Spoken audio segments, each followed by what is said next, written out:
दोस्तों, स्वागत है आज के मेरे इस चैनल पे, जहां हर रोज़ एक नया अपडेट लेकर आते रहते हैं।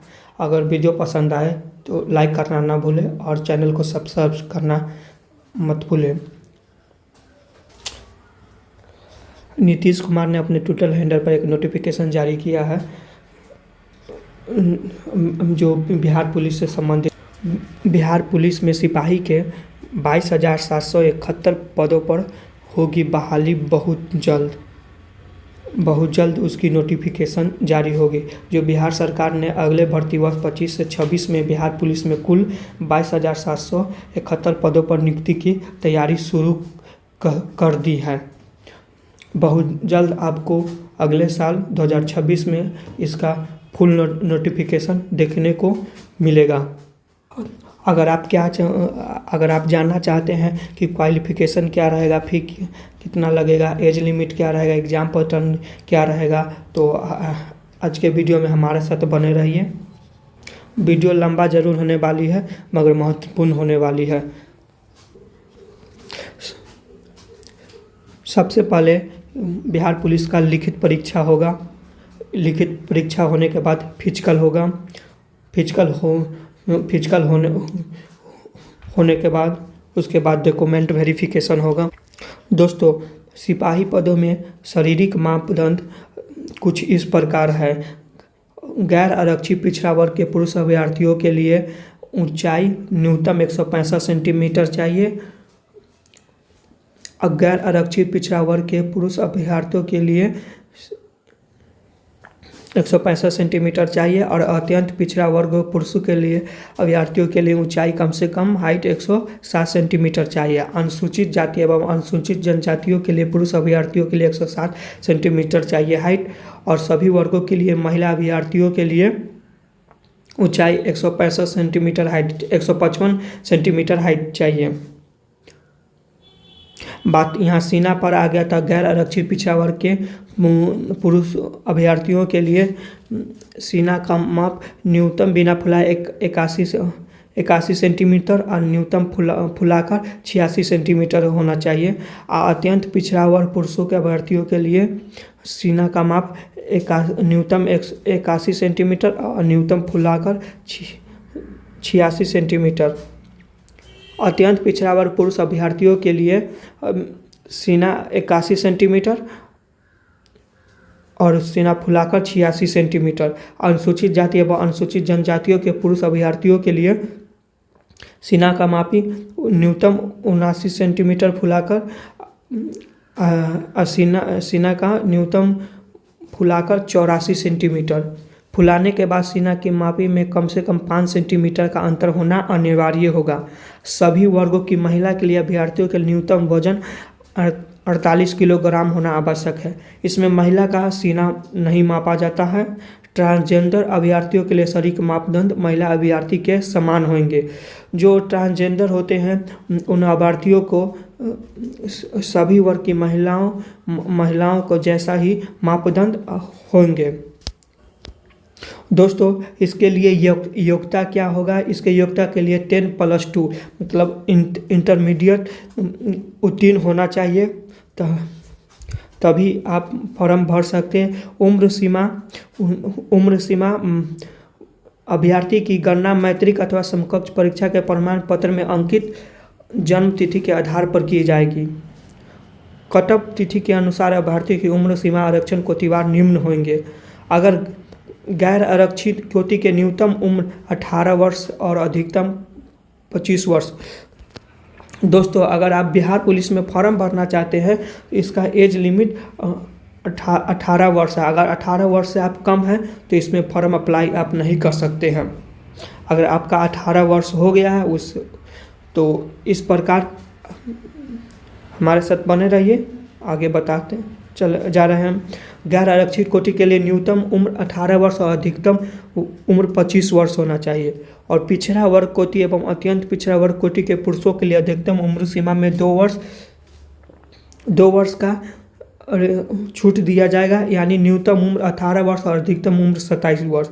और पिछड़ा वर्ग एवं अत्यंत पिछड़ा वर्ग के कोटि की महिलाओं के लिए अधिकतम उम्र सीमा 3 वर्षों का छूट दिया जाएगा, यानी न्यूनतम उम्र 18 वर्ष, अधिकतम उम्र 28 वर्ष। अनुसूचित जाति एवं अनुसूचित जनजाति कोटि के लिए पुरुष एवं महिलाओं तथा ट्रांसजेंडर के लिए अधिकतम उम्र सीमा में 5 वर्ष का रिलैक्सेशन दिया जाएगा, मतलब छूट दिया जाएगा, यानी न्यूनतम उम्र 18 वर्ष, अधिकतम उम्र 30 वर्ष होना चाहिए। विवाहित अधिकतम उम्र सीमा के सभी आरक्षण कोटि के गृह रक्षकों को 5 वर्ष की छूट दी जाती है। दोस्तों, अगर आप चाहते हैं आरक्षण पाना तो आइए हम आज के इस वीडियो में बताने जा रहे हैं। आरक्षण का लाभ राज्य सरकार के प्रचलित आरक्षण नियमों के अनुसार राज्य सरकार के सक्षम स्तर के निर्गत प्रमाण पत्र के आधार पर ही तय होगा। आवेदन पत्र में आरक्षण का दावा न करने पर आरक्षण का लाभ नहीं मिलेगा। जाति के आधार पर आरक्षण का लाभ बिहार के मूल निवासी अभ्यर्थियों के तय होगा। आवेदन में दिया सभी अस्थायी पता आरक्षण प्रयोजन के अस्थायी निवासी अनुमान्य होगा। आरक्षण के लिए अभ्यर्थियों के अस्थायी आवासीय प्रमाण पत्र पर प्रस्तुति करना अनिवार्य होगा।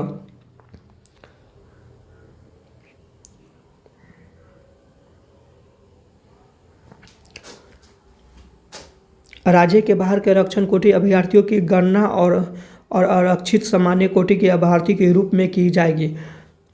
उनके लिए गैर आरक्षित सामान्य कोटि के अभ्यर्थियों के निर्धारित आयु सीमा अर्हता लागू होंगे। अतः अन्य राज्यों के आरक्षण कोटि के अभ्यर्थी अपने आवेदन पत्र में स्वयं को गैर आरक्षित सामान्य कोटि का अभ्यर्थी घोषित हुए आवेदन समर्पित कर, अन्यथा स्थिति में उनका आवेदन स्वतः निरस्त हो जाएगा। नोटिफिकेशन में दिया हुआ है, आप जब नोटिफिकेशन जारी होगा तो आप पढ़ सकते हैं, उसके बाद तभी फॉर्म अप्लाई कीजिएगा। दोस्तों, सबसे पहले बिहार पुलिस में लिखित परीक्षा होगा। लिखित परीक्षा में बिहार स्तर का 10वीं कक्षा का अथवा समकक्ष स्तर का होगा। लिखित परीक्षा में हिंदी, अंग्रेजी, गणित, सामाजिक विज्ञान, इतिहास और भूगोल, नागरिक एवं अर्थशास्त्र, विज्ञान में भौतिक, रसायन शास्त्र एवं प्राण विज्ञान, वनस्पति विज्ञान और सामान्य ज्ञान एवं समसामयिक मामलों से संबंधित वस्तुनिष्ठ प्रश्न होंगे। विस्तृत पाठ्यक्रम परिषद के वेबसाइट पर आप देख सकते हैं। अगर नोटिफिकेशन आए तो उसमें सारा डिटेल फिलअप रहता है। लिखित परीक्षा 100 अंकों की होगी। 2 घंटे के एक प्रश्न पत्र में कुल 100 प्रश्न होंगे, जिसमें प्रत्येक सही उत्तर के लिए 1 अंक दिया जाएगा।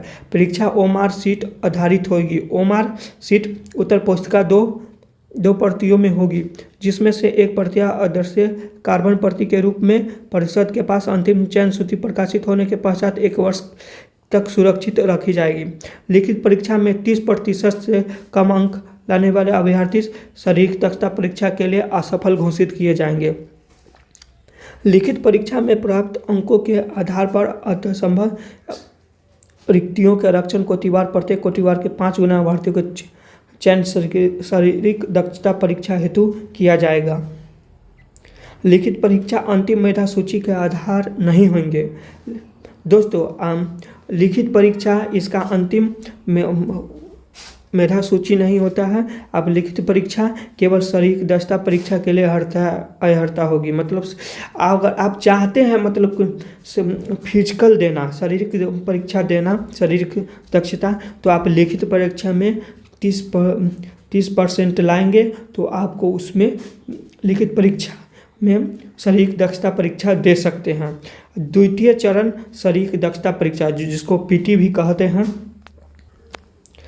लिखित परीक्षा के आधार पर पात्र उम्मीदवारों के अनुपात में शारीरिक दक्षता परीक्षा के लिए बुलाया जाएगा। अभ्यर्थियों के शारीरिक दक्षता परीक्षा में सम्मिलित होना, इसमें सफल होना अनिवार्य होगा। शारीरिक दक्षता परीक्षा मतलब पीटी पर ही मेरिट लिस्ट बनता है, लिखित परीक्षा पर नहीं। लिखित परीक्षा में सिर्फ आपको क्वालिफाई होना होता है। महिला अभ्यर्थियों के शारीरिक दक्षता परीक्षा के समय गर्भवती न होने का घोषणा पत्र देना अनिवार्य होगा। गर्भवती महिलाओं का शारीरिक दक्षता परीक्षा में भाग लेने की अनुमति नहीं होगी। दोस्तों, अब जानेंगे शारीरिक दक्षता परीक्षा में क्या क्या चीज़ उसमें रहेगा। दौड़ में सबसे पहले दौड़ अधिकतम 50 अंकों का होगा। 5 मिनट में कम से कम 5 मिनट से कम में एक दौड़ आपको 1 मील की होगी, जो 1.6 किलोमीटर का होगा। अधिकतम 6 मिनट दिया जाएगा।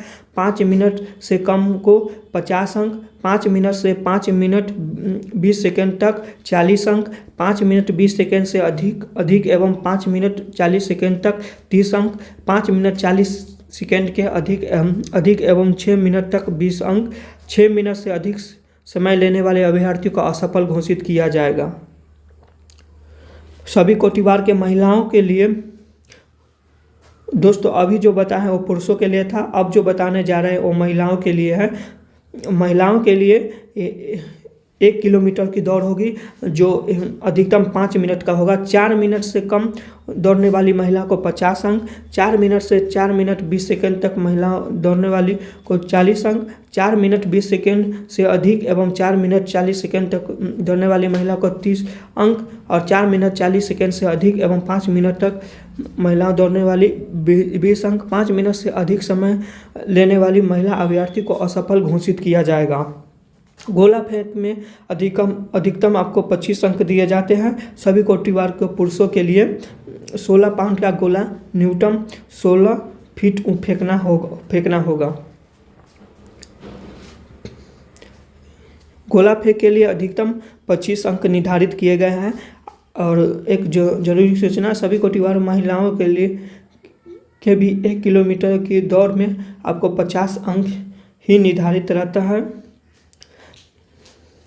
सभी कोटिवार पुरुषों के लिए 16 फीट से 17 फीट तक आपको 9 अंक दिए जाएंगे गोला फेंक में। 17 फीट से ज़्यादा एवं 18 फीट तक फेंकने पर 13 अंक, 18 फीट से ज़्यादा एवं 19 फीट तक तो 17 अंक दिए जाएंगे। 19 फीट से ज़्यादा एवं 20 फीट तक 21 अंक, 20 फीट से ज़्यादा आपको 25 अंक। 16 फीट से कम फेंकने वाले पुरुष अभ्यर्थियों को असफल घोषित किए जाएंगे।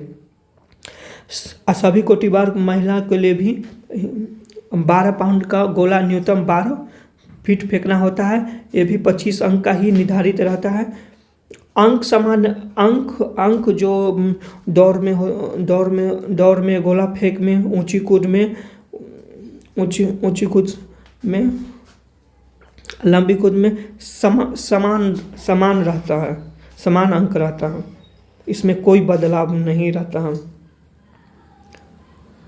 तो महिलाओं के 12 पाउंड का गोला न्यूनतम 12 फीट फेंकना होता है। 12 फीट से 13 फीट तक, जिसमें 9 अंक दिए जाते हैं महिलाओं को। 13 फीट से ज़्यादा एवं 14 फीट तक महिला फेंकने वाले को 13 अंक। 14 फीट से ज़्यादा एवं 15 फीट तक महिलाओं को 17 अंक। 15 फीट से ज़्यादा एवं 16 फीट तक महिलाओं के 21 अंक। 16 फीट से ज़्यादा 25 अंक महिलाओं को दिए जाते हैं। 12 फीट से कम फेंकने वाली महिला अभ्यर्थी को असफल घोषित किए जाएंगे। ऊंची कूद अधिकतम 25 अंकों का होता है। सभी कोटिवार पुरुषों के लिए न्यूनतम 4 फीट होता है। 4 फीट में पुरुषों को 13 अंक मिलता है। 4 फीट 4 इंच में पुरुषों को 17 अंक मिलता है। और 4 फीट 8 इंच में पुरुषों को 21 अंक मिलता है। 5 फीट पर पुरुषों को 25 अंक मिलता है। 4 फीट न कूदने सकने वाले पुरुष अभ्यर्थी को असफल घोषित किया जाएगा। सभी कोटिवार महिलाओं के लिए भी 25 अंक ही निर्धारित रहता है। न्यूनतम ऊंचाई में जिसको 3 फीट रहता है महिलाओं को 3 फीट महिला कूदती है तो 13 अंक। 3 फीट 4 इंच जो महिला का उसको 17 अंक। 3 फीट 8 इंच महिलाओं को 21 अंक। 4 फीट महिलाओं को 25 अंक। 3 फीट न कूद सकने वाली महिला को असफल घोषित किए जाएंगे। नियत समय पुरुषों के लिए 6 मिनट एवं महिलाओं के 5 मिनट में दौड़ पूरी करने वाली अभ्यर्थी को गोला फेंक एवं अथवा ऊंची कूद स्पर्धाओं में न्यूनतम मानदंड पूरा न करने पर असफल घोषित किया जाएगा तथा ऐसे अभ्यर्थी अन्य स्पर्धाओं में सम्मिलित होने का अवसर प्रदान नहीं किया जाएगा। अभ्यर्थी को सभी स्पर्धाओं पर अलग अलग सफल होगा। मात्र गोला फेंक एवं ऊंची कूद में अधिकतम 3 मौका दिए जाएंगे। तृतीय चरण में आपका दस्तावेज डॉक्यूमेंट वेरिफिकेशन होगा। दोस्तों जो पहले बताया वो लिखित परीक्षा मेधा सूची का आधार नहीं होगा। लिखित परीक्षा केवल शरीर दस्ता परीक्षा एवं दस्तावेज सत्यापन के लिए क्वालिफाई होंगे। सिपाही पदों की नियुक्ति हेतु चयन की लिखित परीक्षा, शारीरिक दक्षता परीक्षा एवं दस्तावेज से सफल अभ्यर्थियों की मेधा सूची शारीरिक दक्षता के अधीन तीनों स्पर्धाओं यथा दौड़, ऊंची कूद तथा गोला फेंक में अभ्यर्थी द्वारा प्राप्त अंकों के आधार पर तैयार किए जाएंगे। दोस्तों, आप तैयारी करते रहिए। नोटिफिकेशन अगले साल 2026 में ज़रूर जारी किया जाएगा। नीतीश कुमार ने अपने ट्विटर हैंडल पर जारी कर दिया गया है। जो तैयारी कर रहे हैं 22,771 पदों के लिए